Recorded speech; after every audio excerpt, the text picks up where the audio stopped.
to Anxious and What, the channel that reassures you that anxiety does not have to rule your life. My name's Jenny, I'm an actor and singer, and I was diagnosed with anxiety and depression 12 years ago, and I've been living with them ever since. Before I was diagnosed, I had no idea what was happening to me, and YouTube is a very different place from what it is today, and I couldn't just Google what the hell is wrong with me and be reassured by a real human being who had maybe been through similar things. I felt completely alone. I was really scared, and I had no idea if what I was experiencing was normal for an anxiety sufferer. So I don't want anyone to feel like I did then. So I thought I'd start this channel because it's a free and easily accessible place for anyone who thinks they might have anxiety, who's just been diagnosed, or who has been living with it for years like me, and just wants somewhere as a sounding board. So my aim is that this is somewhere that we can come and share our experiences. Oh, it's not just me that has that weird thing. Or that funny way of behaving to help me cope. Ultimately, I really want this to be a safe space. This is a brand new YouTube channel, so if you like what you hear, please let the gods of YouTube know, help them know I exist. Like the video, if you share it with anyone you think might benefit, and if you, what else do you do? Subscribe. It's going really well, I'm a natural at this.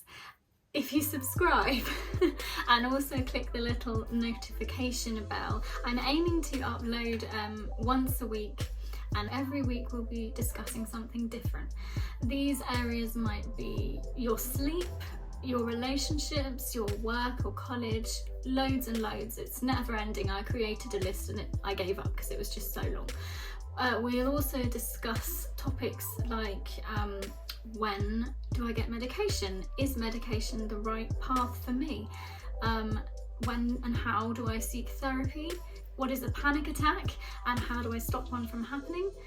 We'll also talk about what to do in certain tricky situations like awkward conversations. For example, if someone calls you weak or mad. So if any of that sounds useful, do subscribe.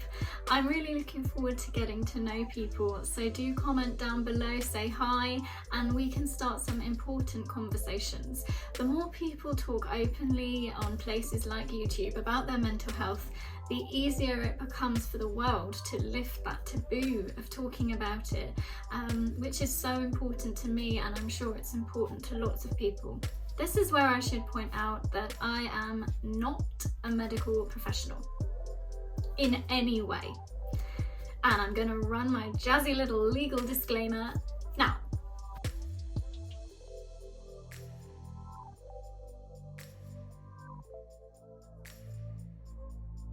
Any advice I give in any of my videos is purely based on my personal experience and what worked for me. Some of the techniques I've used to control my anxiety over the years, I have created from the depths of my brain. They work for me, but they have no professional endorsement. On the other hand, I've also picked up techniques from counselling and therapy that have worked and are professionally recommended. So I will be posting links to any of those techniques where I can find them below, and I'll always make it clear what is just a child of my brain and what is a child of actual doctors. And because of the nature of the material of this channel, I'll be doing a lot of research before I just speak. So I'll be linking to research down below as well, so you can go and visit the sites and maybe look into things a bit more if it's a topic that particularly affects you. So now that I've introduced myself and the channel, it's time to spill this week's anxiety. No, I can't. I cannot do that, I can't. It's never gonna be a thing. So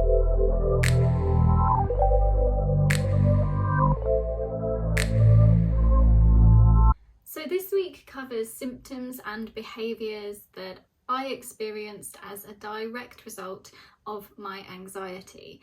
I thought I'd start with this as this was often the scariest thing in the early days before I was diagnosed and shortly after. I had so many things going on all over my body and new thought scenarios going on in my brain.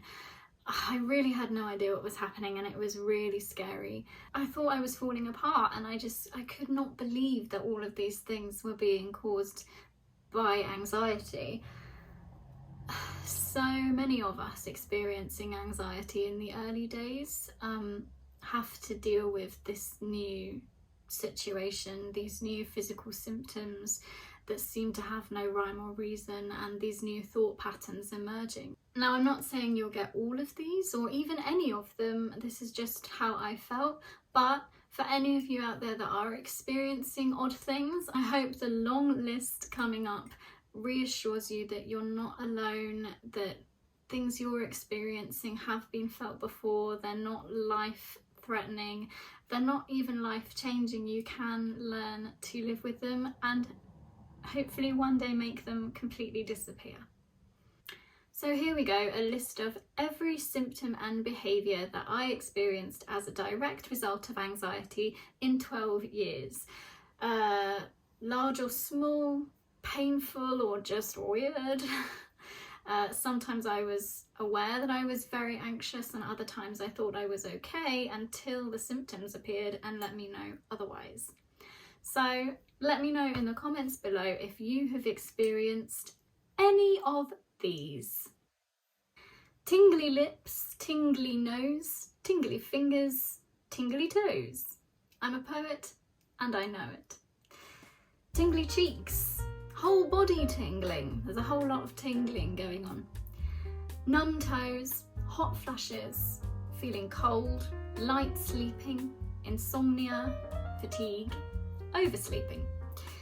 Panic attacks, claw hands, sudden bursts of energy, dizziness, feeling faint, passing out, irrational panic that's sometimes extreme, sudden extreme hunger, a loss of appetite, needing to drink more, water retention, going to the toilet a lot, flatulence, trapped wind, constipation, diarrhea, nausea, mild to severe stomach pain, irregular periods with severe menstrual pain, hair thinning, vomiting, blurry vision, feeling the earth judder or shake, rapid pounding heartbeat, ringing in the ears, nosebleeds, headaches, visual migraines, feeling like I can't take a full breath, swallowing instead of taking a full breath, shallow breathing, clenched teeth, dry mouth, weird tastes in the mouth, getting cramp in the legs and feet easily, a fuzzy head or brain fog, tired and dry eyes, glazed over or staring eyes, random twitching or spasms like in the eyes or lips or feet, restless limbs and extremities, an acidic stomach or heartburn, sometimes acid reflux, muscle or limb weakness or heaviness, tension, being so tense I'm physically unable to relax, pulling muscles from basic activity like stretching when you wake up in the morning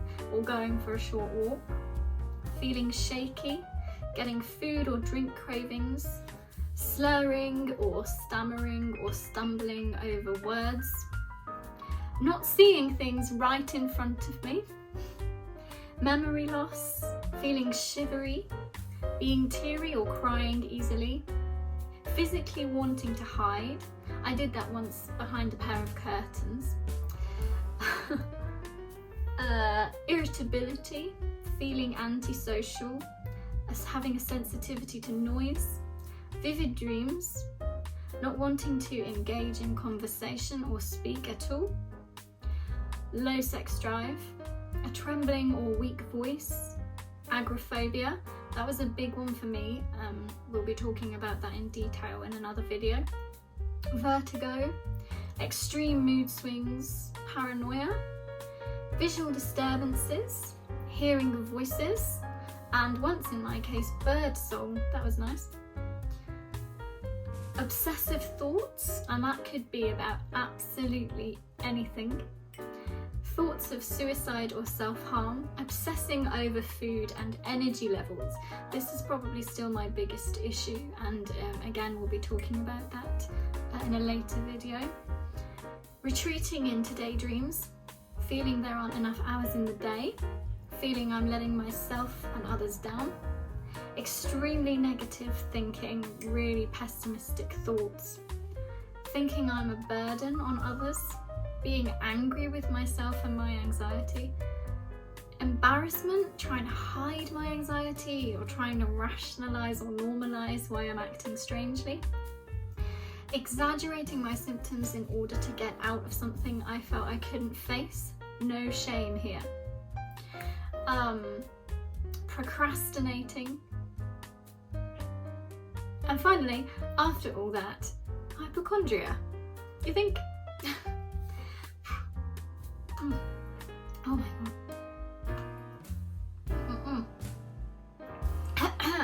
So there you have it. Everything I've felt in my body and my mind over the years as a result of anxiety. I'm sure I've actually forgotten some, but I will add them below if I think of any more. And you'll notice a lot of them are the complete opposite of each other. There is just absolutely no logic at all. Now bear with me for the next bit. I cannot afford a teleprompter right now. So I am looking at my laptop, which is just here, to make sure that I say everything clearly and succinctly without waffling. So here we go. A lot of the behaviours and thought patterns that we'll be covering in the months to come, I obviously personally can't provide a cure for them, but I can certainly give you advice on how to cope with anxiety symptoms in general. It's important to point out that I did go and see the doctor about some of these symptoms in case they did represent something underlying. I already knew that I had very mild PCOS, polycystic ovary syndrome, which started at the same time as my anxiety did. I don't think that's a coincidence. So that is certainly responsible towards the heavy periods, the irregular periods, the menstrual pain. When you tally PCOS with anxiety, oh my god. But other than my PCOS, they found that there was nothing wrong with me. So that was both a huge relief that long list was purely caused by my anxiety, but it was also really, really frustrating, because why should something that initially stemmed from being anxious about one very specific thing, in my case it was my performance at college 12 years ago, why should that now have grown and developed to be so evolved that it overwhelms me and my life? It's very telling that in times where there are less stress factors in my life, the less for me to feel anxious about, the physical symptoms pretty much clear up and my behaviours are less extreme or even non-existent. But if a long period of time, like 2020, has built up where I'm encountering stressful stuff, eventually they will show themselves. And of course, the more symptoms and anxious behaviours that turn up, the more anxious I become. For a decade, Google was my best friend and my worst enemy. If you Google any symptom long enough, eventually you will read somewhere that it could lead to something awful, like severe paralysis or death. So I became trapped in a cycle of fear and lack of trust in myself and my body. With physical symptoms of anxiety, of course, we can't go to the doctor every time we feel a tiny tingle or a little niggle, even though for a lot of us that one little twitch can be a huge source of further worry. So we sit and we get frustrated that we can't work everything out ourselves, and that to most of us our own bodies are complete mysteries, and it's impossible to know exactly what is causing everything to happen. Therefore, it's easy to worry about the weird things that might be going on inside of here. This worry prompts more weird things to happen, and before you know it, you're stuck in a seemingly endless cycle of anxiety that has somehow gone from just being anxious about one particular thing to now being anxious about your health in general. Here's some quotes from the Anxiety and Depression Association of America, which perfectly describe what I was doing, how I was living day to day. I'll link to their website below as well. Being reassured by the doctor that there is no serious medical illness brings relief, temporarily. The vicious cycle quickly resumes as new thoughts and physical sensations surface, followed by Googling and self-diagnosis, misinterpretations of news in the media, anxiety, and more visits to doctors to resolve the uncertainty. The cycle ignites with each new alarming thought or symptom. Looking for symptoms makes you notice subtle sensations you might otherwise ignore. When you become preoccupied with bodily sensations, those sensations become amplified and last longer. Each scan of the body produces uncertainty and doubt, giving the imagination opportunity to create stories. As you imagine the worst, your body's alarm system sounds off in the form of symptoms of anxiety, giving your imagination additional fuel to create great works of fiction. The symptoms are real. The thoughts are false. Breaking that cycle is hard, but it can be done. I have done it. So how? A couple of years ago, I had a huge breakthrough in learning to live with my own anxiety. The breakthrough happened when I finally felt safe in the assurance that everything I experience has an explanation or a root cause. I understood that I needed to answer why I was behaving in a certain way or why my body was physically reacting. Once I had that information, almost miraculously, that behaviour or symptom decreased hugely, sometimes even totally disappeared.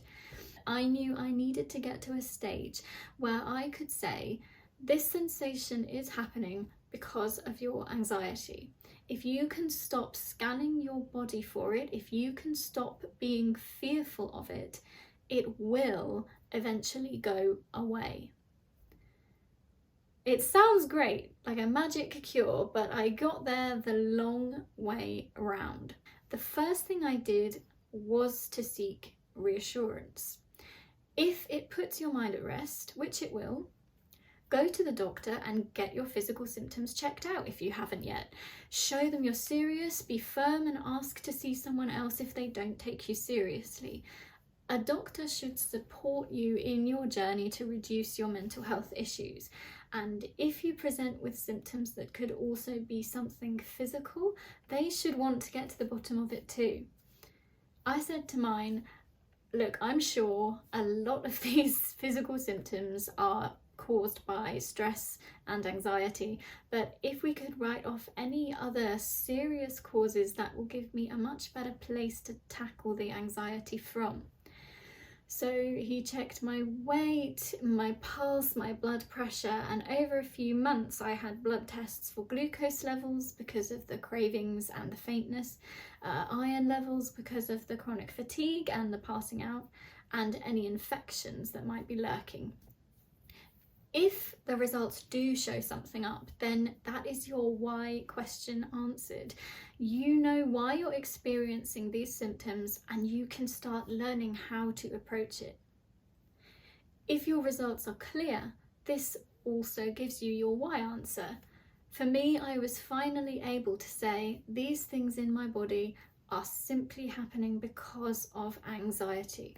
They are temporary reactions to the stress building up in my body from living in an anxious state.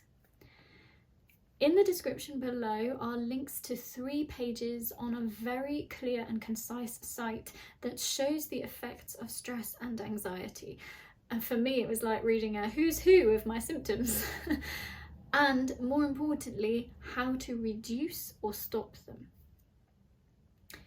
Once I had the all clear from the doctor, that was where the seeking reassurance had to stop, and where building trust in myself had to begin. I had my explanation, now it was up to me to try to stop doubting the doctor and the test results, to try to stop scanning my body for anything wrong that wasn't present when the doctor ran the tests, to try to stay calm anytime a new or established symptom showed itself. If I identify the cause and what I can do to ease it, it becomes much easier for me to relax or distract myself, and the symptom or behaviour eventually lessens or stops. I'll give you an example. I was feeling anxious about going back to a certain place because the last time I was there I passed out. Instead of panicking, I could remember why I passed out that time. It was because I wasn't breathing. When I'm there again, time has moved on. I am a different person. I know that I need to check in with my breath now. The people are different, the situation is different. It's impossible for exactly the same scenario to happen again. That's how I would approach those situations now. 10 years ago, it was a whole other story. Essentially, if I constantly monitor my body on high alert for the smallest change in my physical or mental health, that symptom or behaviour then persists, and sometimes it dramatically increases. To stop doing it is difficult. There is no way I can downplay that, but I did it, and you can do it too. Bravery is something we underplay in our society. Physical and neurological symptoms and strange behaviours are often very scary, especially if we've lived our whole lives being told that we must strive to be normal, or at the very least sane. To experience any kind of mental health problem is to be dangerous to yourself or to others, plus you're somehow weaker than normal people. These are all things that we're told from a young age, even subconsciously. I don't need to tell you what I think of that. It takes a huge amount of bravery to not sweep symptoms under the carpet and hope they'll just go away. It takes a huge amount of bravery just to acknowledge you have a mental health issue. It takes a huge amount of bravery to try to take a step towards not being stuck in a cycle of reassurance, then fear, reassurance, then fear. I want to assure all you brave souls out there that even if something super weird happens in your mind or your body, remember there will be an explanation, even if it's just your anxiety that's causing this. If your symptoms are making you more anxious, look into websites like the ones below for things you can try to do that lessen that. It may take therapy, and that's something we'll be discussing another time. Oh, I'm gonna have a cup of tea, or the rest of it.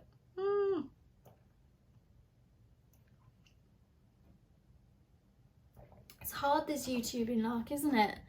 So many technical things. I need a monitor, I need a lighting, non-existent. I'm literally, the camera is in the window and the tripod is sat on the window ledge and I am sat on my bed. What else? Yes, I've discovered in order to make me not look like I'm having some sort of seizure, I need a lovely teleprompter right about there. Just knock the phone off the tripod. The phone is being held on by some kind of sellotape, but you know what? If you need to get your message out, you need to get your message out. Right, my main aim for this video was to put some of your minds at rest that you are not alone in experiencing a particular symptom or behaviour or any kind of weirdness that might be manifesting. Also that anxiety symptoms are not unmanageable or life-threatening. If you have found this helpful at all, subscribe and click the notification bell so you don't miss any future posts. be kind to yourselves, and I'll see you next time.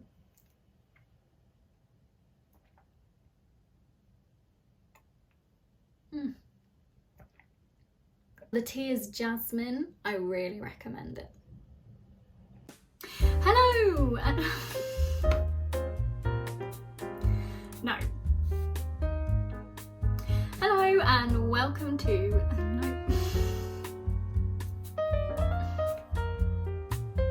Hello and why do I sound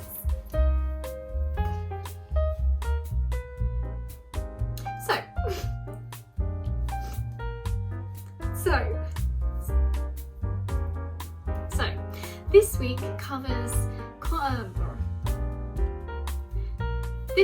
covers symptoms and behaviours. No, what am I doing? So this week